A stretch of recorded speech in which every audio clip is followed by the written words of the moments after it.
Welcome to Caffeinated Mornings, a show built around the idea of more conversation and less presentation. We dive deeper into discussions that go beyond the surface of the work. A big thank you to our sponsors who make this show possible.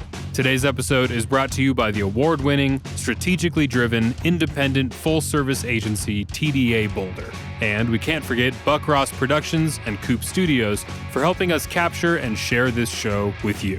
A special thanks to the Coffee Ride for keeping us caffeinated, and to Realtor Michelle Sander and the Zeal Group at Remax, CMCI Studio, Snappy Little Numbers for our theme music, and Pro Photo Rental for their continued support.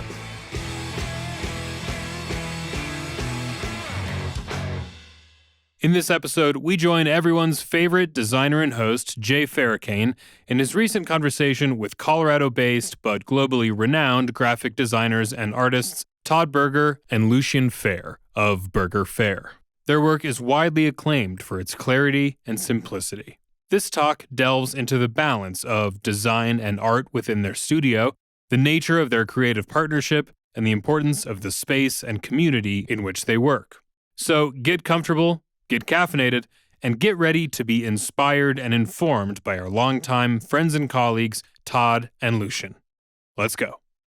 We're excited to be back. I really appreciate everyone who have asked us to come back. So big, huge thank you to everybody for that. For those of you who don't know me, I'm Jay Föhr. I run a small design studio here in the Front Range called Angry Bovine. I started Caffeinated a number of years ago. How many first-time Caffeinated people? Hell yeah. How many people went to ad day yesterday? I know I saw a few people there yesterday. Okay, anyway. Well, shout out to ad day. So I think what the idea of Caffeinated was to give the creative community a place to come together on some sort of frequency. And we've had a pandemic in the way, a little bit of overwork on my side, and now we're back and we're super well supported, and we hope this is a thing to be for a really long time. So thank you all for being part of our community and being here today. I'm also faculty, so technically I'm faculty at CMCI. We are technically in a CU property right now. If you're interested, Parisa is here and she can tell you more about the grad program that runs in this studio. But in a nutshell, it's a graduate program where the learning is kind of shaped by a collective creativity, people in industry, fueled by design thinking, and then really just trying to create the next generation of design students focused on innovation and entrepreneurialism. So, and then I'm gonna run through some sponsors. TDA Boulder, anyone from TDA here today?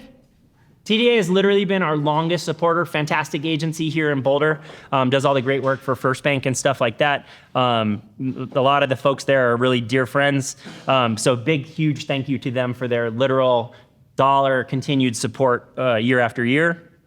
Thank you to Ryan and the team at Buck Ross. You guys are awesome. And really working with us on our new format. A few more. Pro Photo gives us all the gear, so big shout out to Pro Photo Boulder. Invisible Window helps us do a lot of production. Boulder Office of Arts and Culture. Chuck Coffee is not here today, but Snappy Little Numbers gave us our own theme song. So big shout out to Chuck. And Voodoo Donut, new sponsor. Thank you, Voodoo, for giving us coffee. And then on the new sponsor list, Michelle Sander, Realtor Zeal Group, Remax here in Boulder. Where's Michelle? Happens to also be my wife. So if you need home buying or selling, she is your lady. She's my lady, but she can be your lady too. And that gets all that out of the way. So, thank you everyone for being here. Today we are so lucky to be spending time with the globally renowned design and art team that is Berger Föhr. So thank you so much, guys, for being here. I've been really looking forward to this. Thank you for having us. We're excited to be here. Yeah, this is going to be really awesome. I've been fortunate to consider myself a colleague and friend of your guys for a really long time. I'm not going to tell these guys too much about you. We're not going to run through work. Everyone's seeing their beautiful work here. I'm not going to run through clients or accolades or anything like that. We're not going to spend a lot of time deciding what font was used or what grid. You can all go see all of that at bergerfohr.com, or you can see their art practice at bergerfohr.art. So go check that out if you want to learn more. But we've been really friends and colleagues for quite a long time. And I feel like I've had this privilege in a way to watch you guys grow and move and evolve over the years. But at the same time, I think there's always been a really interesting constant in the work that you do. Do you guys see the work now, and let's say even 10 years ago? Is the work different? Kick it off. He's like, I'm not going in. Surely it must be different. Based on clients only, or is it? No, I mean, we follow a process sort of every time, but we also learn from that process. Sometimes it goes smoothly. If it doesn't go smoothly, hopefully we learn something and we can apply that moving forward. Yeah. And I think that must accumulate into evolving the work. We try to practice timeless, like we have a style. And so I don't think stylistically our work changes. Maybe a that's ton the constant. From a design standpoint, but the process to achieve the work, and probably more the business process, how we deal with clients, how we extract the information from them. Refining that process. Yeah, we tweak how we make our presentations constantly, our invoice, whatever. So Like the business side of things grows as well. And it's really been interesting because design of the public face of Berger Föhr, I think, is what you've been known for so long.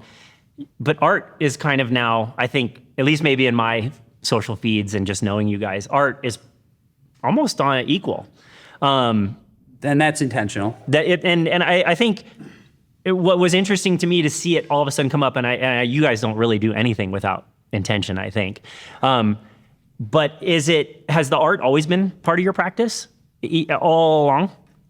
Very near to the beginning of our 22-year-long partnership, it's been there. Yeah. It's taken precedence over the last, I would say, 15 years, 10 years, and now this last 5 years, it's become really important. Coming back to the previous question quickly, though, I think Lucian kind of nailed it. Like the principles and processes have been refined. Mm-hmm. So the work's in theory the same-ish, just hopefully more refined. Right. As the thought and experience has grown.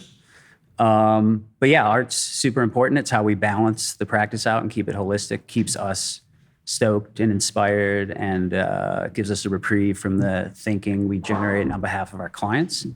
And now the two are very much in conversation, and that's really the center of our practice, is that conversation. Yeah. How the design inspires the art, how the art inspires the design. And I would like to think that the latest evolution of the work is a byproduct of that symbiosis, that overlap of those two things. And because they do speak to one another now, right? I mean, like we've had enough conversations in the lead up to this that you were like, you're working on something, you'll go jam, and it kind of like, it'll almost fill in the gap of maybe a stumbling point that we all get into as designers. I think that the interesting thing to me, and looking at your work and your day to day, and I've had the privilege of kind of coming in the studio and seeing you guys sitting there and actually like closing up a file so you can talk to me or something like that. But maybe this was my art and design upbringing, but like I've always been taught that like art and design sit on a continuum.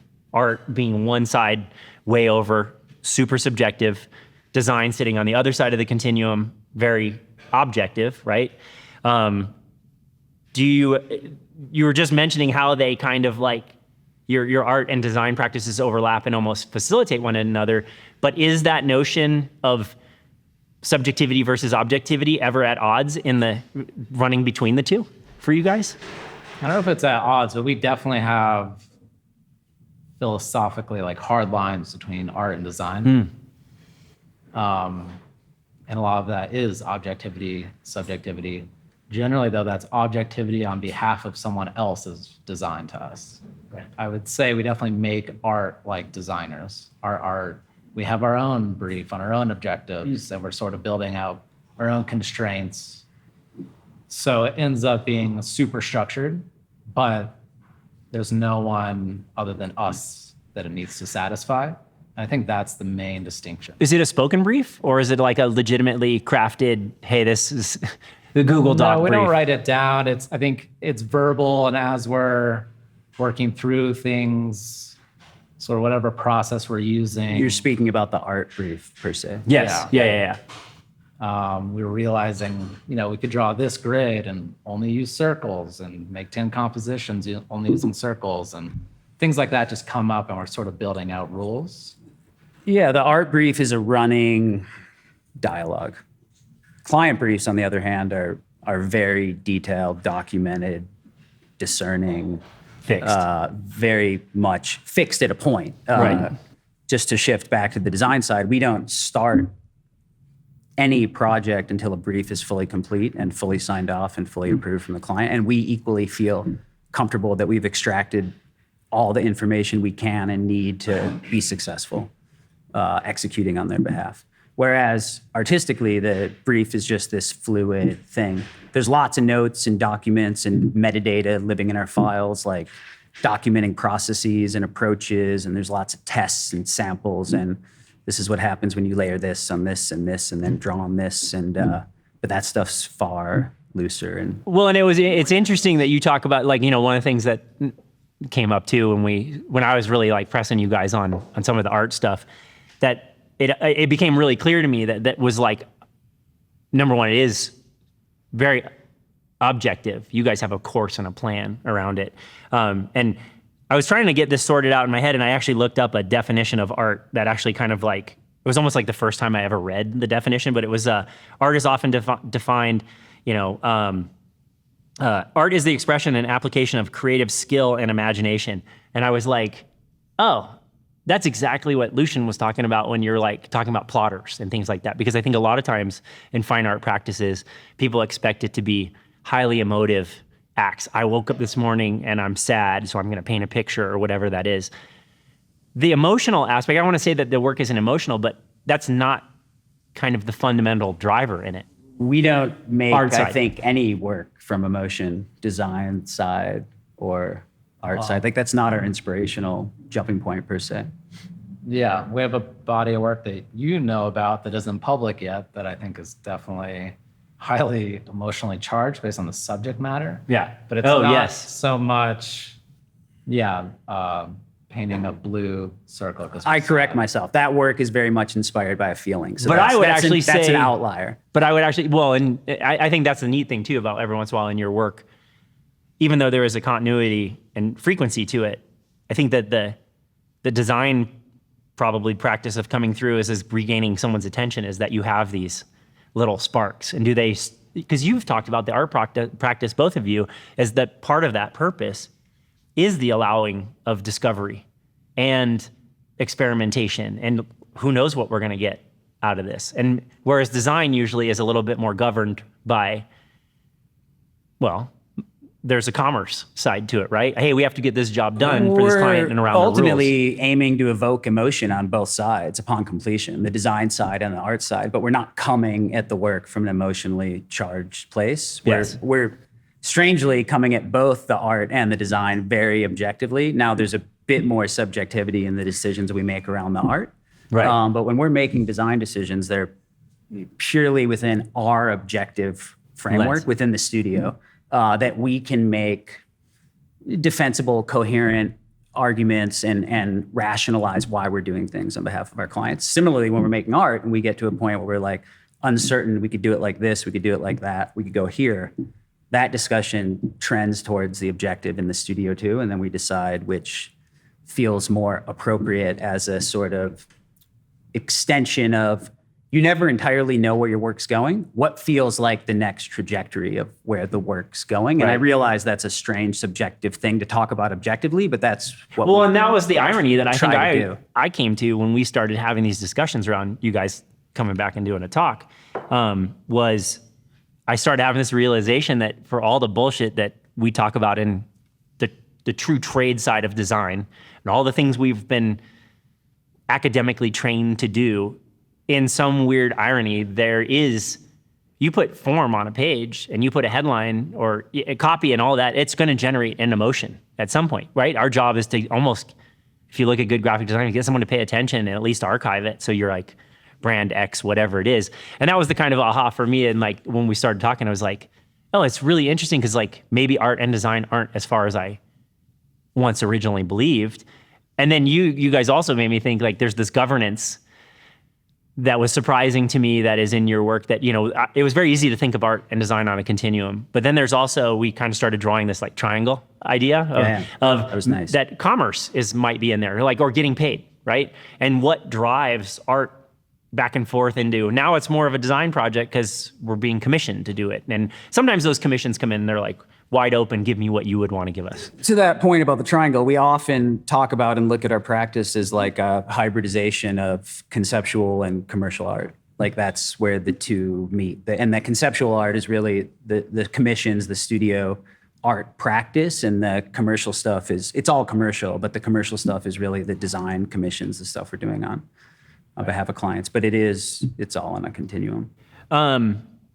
Because it is interesting. We've started out talking art. I'm so intrigued by it. But it can't go without saying that your day-to-day design practice is really rooted in, like you were saying, a ton of process. It was surprising to me too, and this is like, the more I've gotten to know you guys, I do get the sense of you have the same realities and struggles of that most creative people do. Hey, I'm trying to sell you an idea. Sure. And now how do we come back and convincing? And I think some of the mechanisms that you guys have in your structure and in process, or at least to me, is what makes me believe that the work you sell through at the end of the day is so good.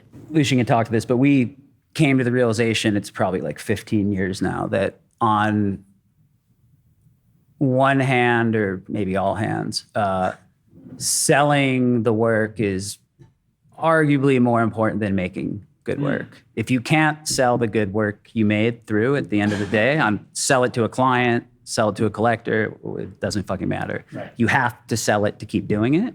And so that's just very practical. But to push good ideas out into the world as a consultant or a partner, you have to have a process that makes sense, and you got to be able to talk to the C-suite and move ideas up the chain in a way that's hopefully going to benefit them, but ensure that you're also getting the work that is good out into the world. And so we spend as much time, some periods in the studio, we spend more time, frankly, working on that shit. Like, how do we move these ideas forward? Right, the defense around it.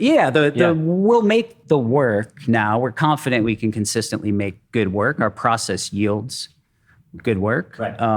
But moving that through and getting it across the line is a whole nother thing. Yeah, from the way that we structure the brief and do the brand strategy, it's actually all set up to sell it through in the end, to give them back their own ideas so it feels like it was their idea. And we had a talk years ago now about presenting the inevitable.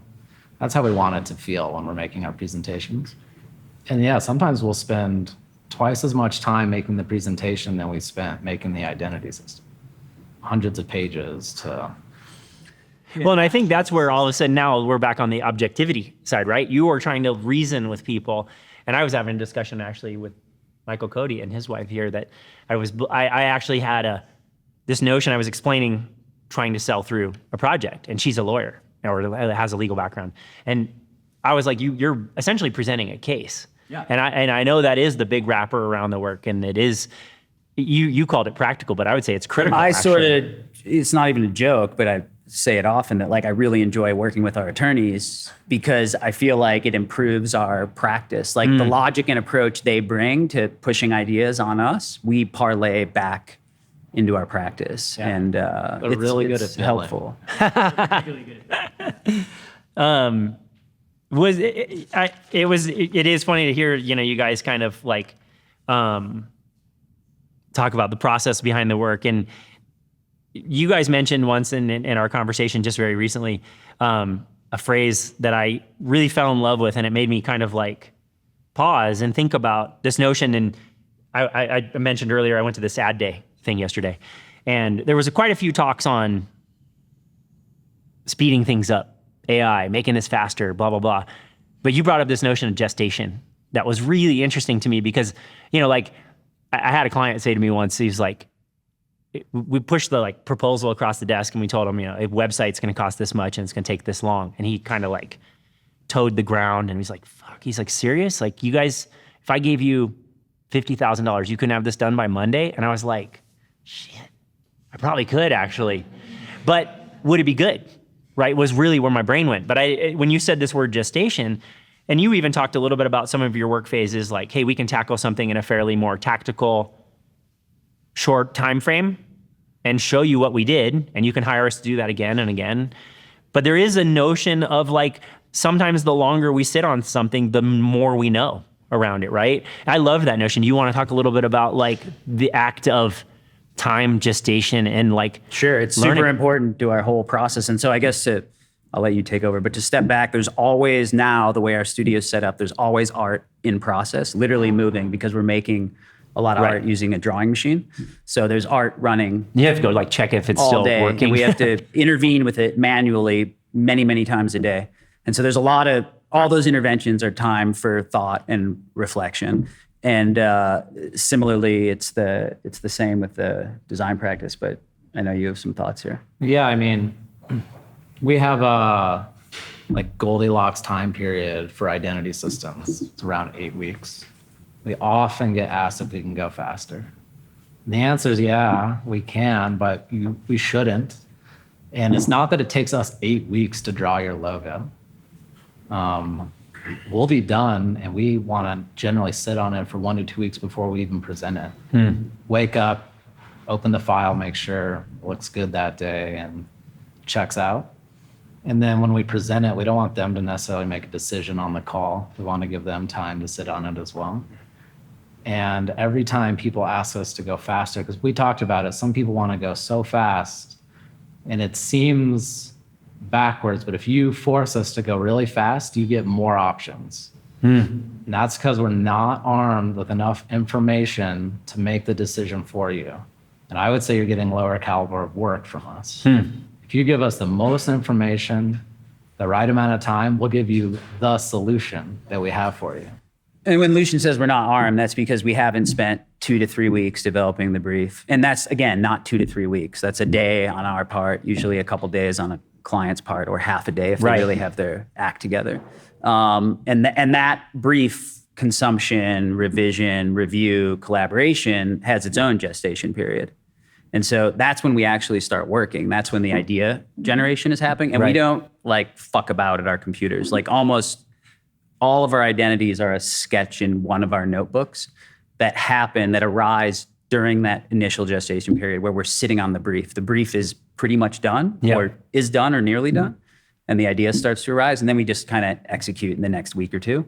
And then we sit on that to make sure that feels good. And we compare that to certain components of the brief to make sure the work's on target. And we only went so far down this road. Should we go further? No, we covered that well enough. Could we go over here? And then something starts to feel good, feels better.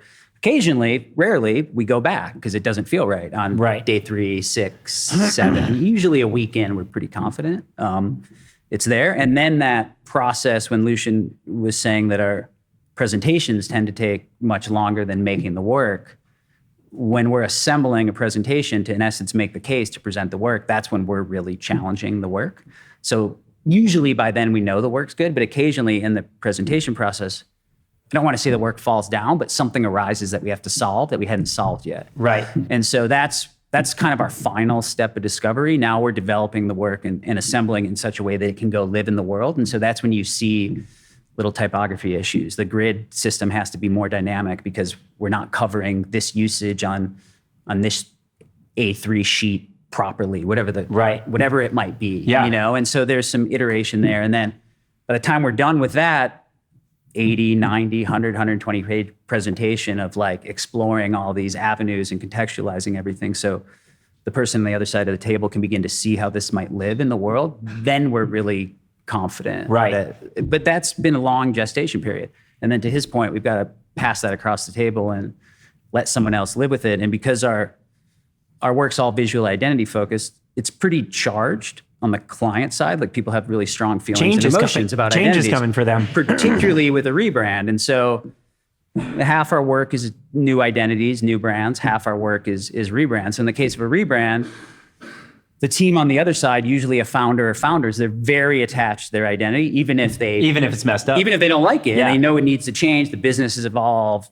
They went public, whatever the hell happened, right? And so they need time to sit on this thing and process and chat and figure it out. And we want to give them that time. So we can speed things up, but it's just not advantageous to. Well, and I think the irony of it is, when you think about logo or brand design,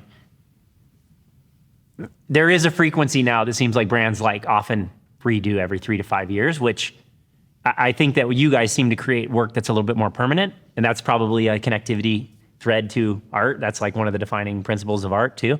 But when you guys think about that work and the gestation period, it's really, I don't want to say ironic again, because the word's been used too many times today, but it is a little bit funny to me that like, can you speed this up so we can make this major decision that might last a really long time for our, it's like bizarre. Yeah. You're like getting married when Yeah. you drop a new identity. Like you don't want to rush this. This is like, hopefully your company is going to be successful. It's going to last for a good And long you're going to time. build in that visual equity over time too, right? 80, 90% of the time, we're trying to make things that are going to last into perpetuity. There is a case now, certain brands, certain projects where we're going in, making more dynamic systems that we know are going to change or be more fluid.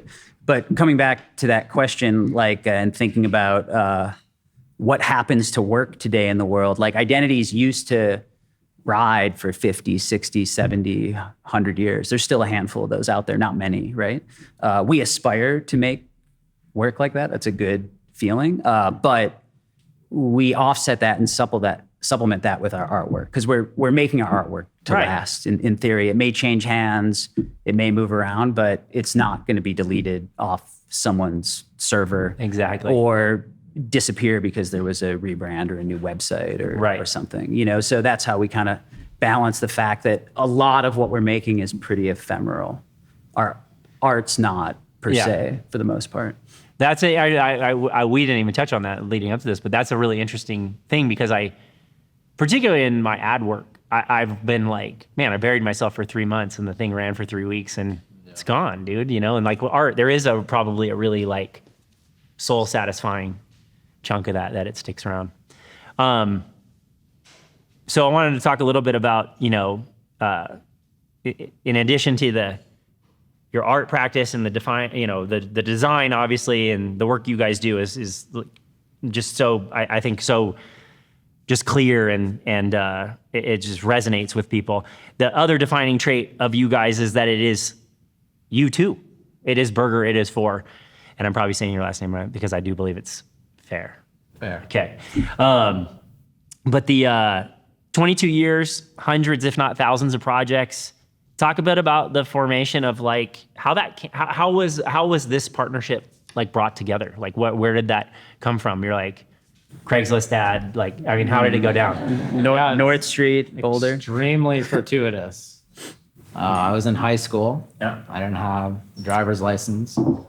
I was and still am into cars. This woman worked at my high school the year before. She had this old white Mercedes, and her car was parked in front of my dad's house. And I knew 100% it was her, so I just kind of waited around to say hi to her because I hadn't seen her in a year. And she was dating Todd, and I had just started an internship at a different design agency called Stratacom, which was like the most corporate. Dude, that sounds like Terminator or something. It was like the office space of graphic design. And so she's like, what are you into? Graphic design. She's like, oh, this dude has graphic design studio. And so we met on the street in front of my dad's house. The next week I went to his studio. Was this Cypher at that time? Dogtail Yeah, design. before Okay. we became Cypher 13, Okay. yeah. And I quit the other internship and started interning with Todd and just spent all my time there. So we've been through 1, 2, 3. This is the 4th iteration. Partnership, But, though. we're 50-50 partners. Yeah. So he's becoming a partner at Cypher. My partner and I, original partner in Dogtail, split. Christian wanted to work on bigger corporate shit and go in-house. His family was growing. Things were changing. It was totally amicable and cool. And then together with Lucian, we launched Cypher 13 and Joy Engine, a house brand and a bigger agency-style studio. And at that point, we were working with like big companies and brands, Fortune 500s, 100s. We had like I think 13 people in the studio at max and 4 people running the boutique brand side. And then around 2009, that had kind of run its course experientially and conceptually, largely for me, doing a lot of biz dev and bureaucratic management and just bullshit, getting pretty removed from the work. And so we had a conversation that was like, hey, the best work coming out of the studio is the stuff we're most intimately collaborating on. Why don't we just let everyone else go and change this, like just the lifestyle of the studio to where it's just us, start leaning into the art practice more heavily and be really picky about who we work with. It was all sort of a hunch and a feeling, and that was 2009 is when we formally started Berger and Föhr.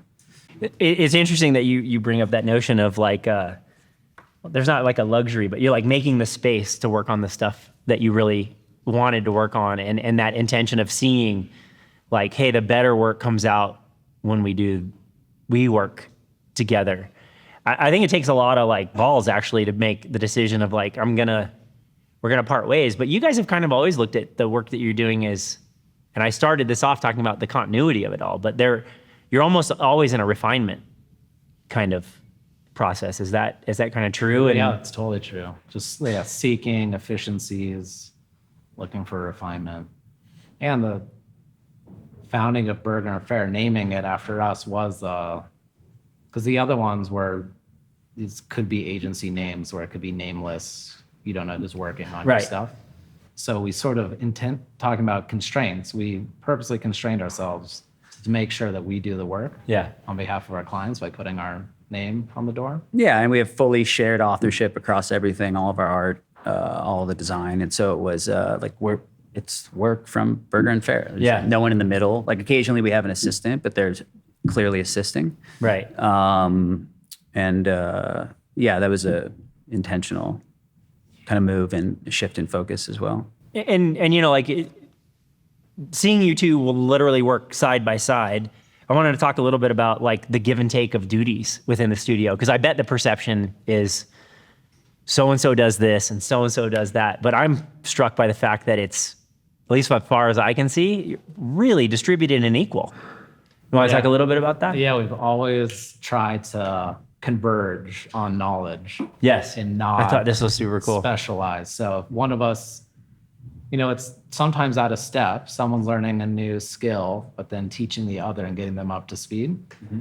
But it's not ever like Todd's gonna design the icons because he's now the icon guy. Right. And I'm gonna pick colors out or whatever. So we're constantly trying to do the same thing together.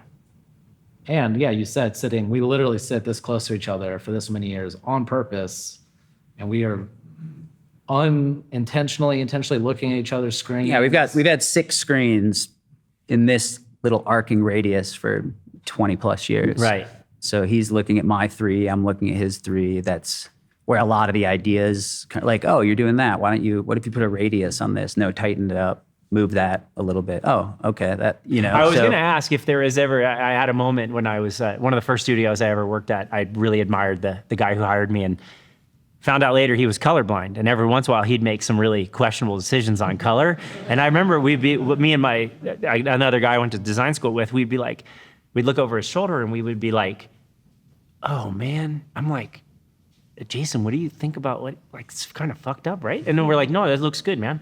And then, but do you guys ever watch what's happening in the, do you ever catch, like you said, you're making, let's check that out. Often, and sometimes I think now that we've had more experience, one of us might move something along for a whole day without the others watching, but not really intervening. Cause it's let's see where it fucking takes this thing, and there's a conversation, but it's not direct. It's an abstract conversation, and someone else is moving something else, but they're both being inspired and informed by the other person's thought, but we're not necessarily critical. That gestation thing that we talked about happens on micro scales now, is there multiple, but between us. Multiple clients happening in this? You're working on client A, you're on client B? Often. Sometimes we're on the same. Mm-hmm. Sometimes we're in the same file. Yeah. Because software supports that now. But yeah, often we're touching 2 or 3 things a day, 4 things a day, and there's meaning different projects, right? Plus an art thing moving, and that's the right rhythm and back, because it all the work cross informs itself. Well, and you mentioning those moments, which some people might think is distraction, to the gestation world, like it does provide you an instant moment of like, okay, maybe I'm just going down this path that I shouldn't be on. And I think that's a fascinating. Yeah, you get up from your desk, you walk into the art studio, you move some art about, and then you realize that like, oh, I could take this here. Like, you weren't necessarily stumped, but maybe there was a void, or the next move wasn't totally clear, and then it just shows up by subtly changing gears. So that back and forth is real nice.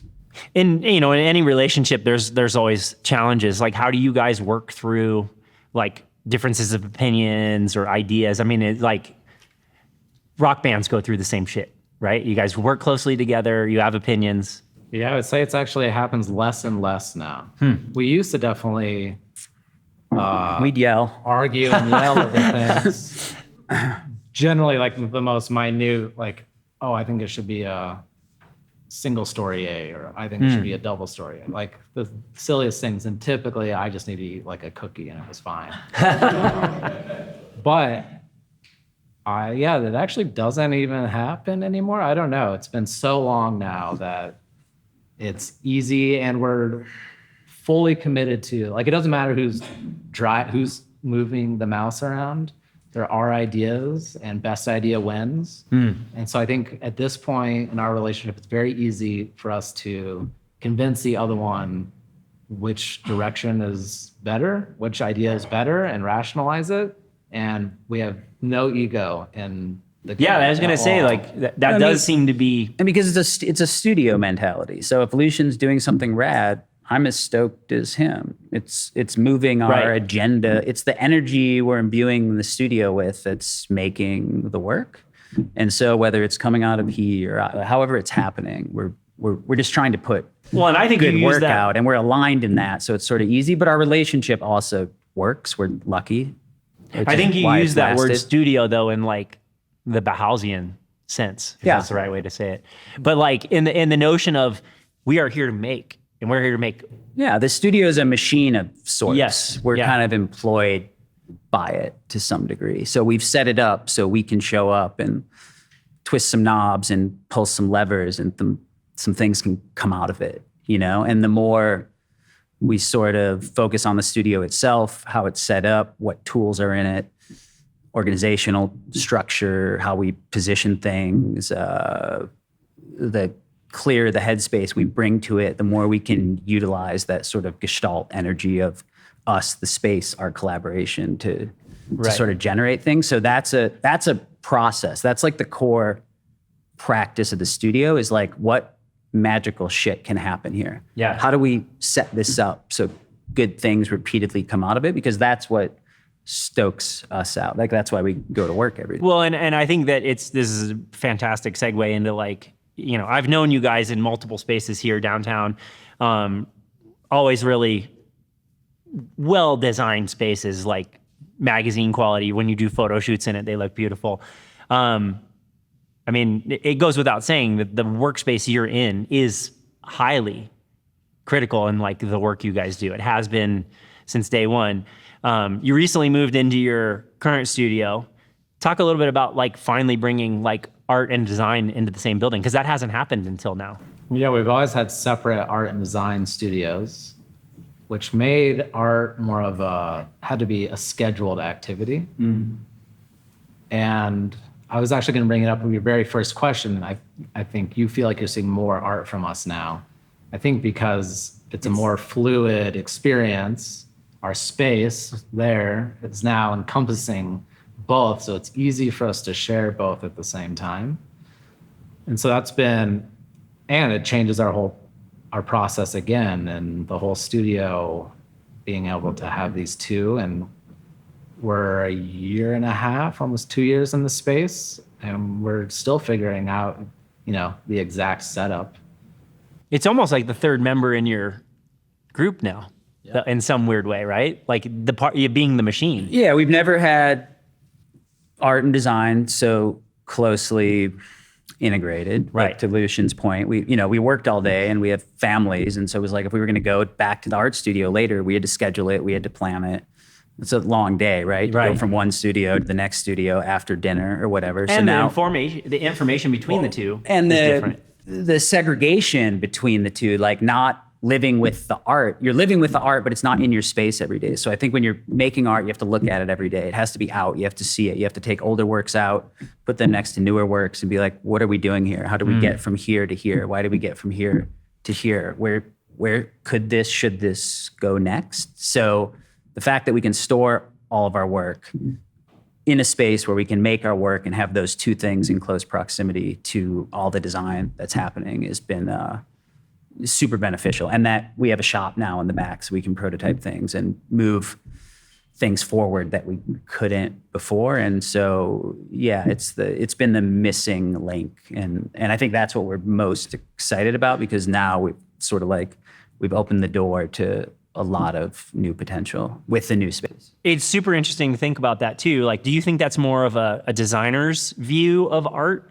that you kind of like, I would almost process it as like brand people, right? Like we're looking at the body of work in continuity. Do you feel like that's artists do that as well? Do they look back in time often at their work I'm asking that just because I'm curious, but.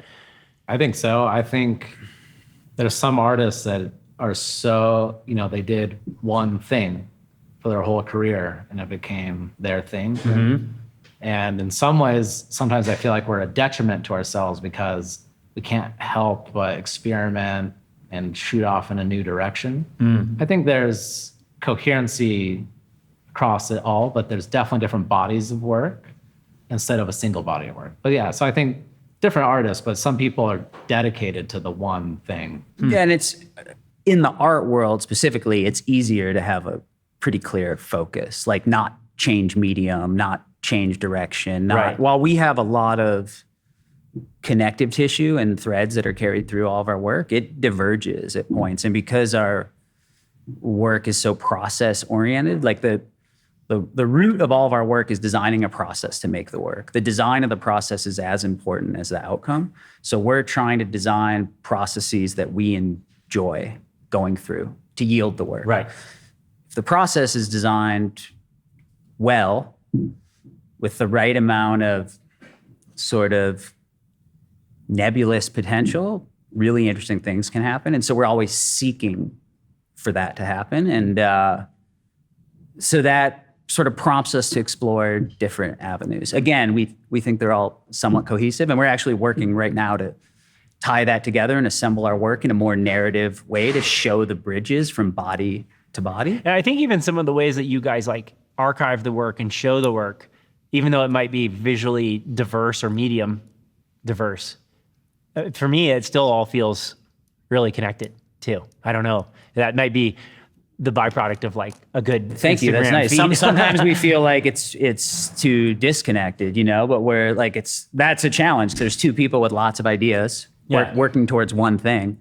And so we get to explore a lot, but we can't explore it all. We definitely know we get bored when we overtly focus on one thing. Being said, we're coming close to it's going to be a year-ish soon of working on this new series of graphite drawings that we're working on. And we're really stoked on that. We're going to stay focused here for a while, and we're growing the scale and the scope of what we're doing with that body of work, because the process really suits our practice right now. And I think we're both enjoying the outcome. And there's just so many doors to open still within this small little world of making these graphite drawings with the machine. Yeah. We're using scaling the machine, scaling the medium, getting them bigger. Yeah, you guys are really like pushing the tech of that thing you were mentioning, like kind of like having that thing at its like limit, Yeah. what you've asked it to do. I'm going to kind of hijack as we kind of get ready to wrap this up. I want to hijack a question that was actually asked of you guys on Instagram.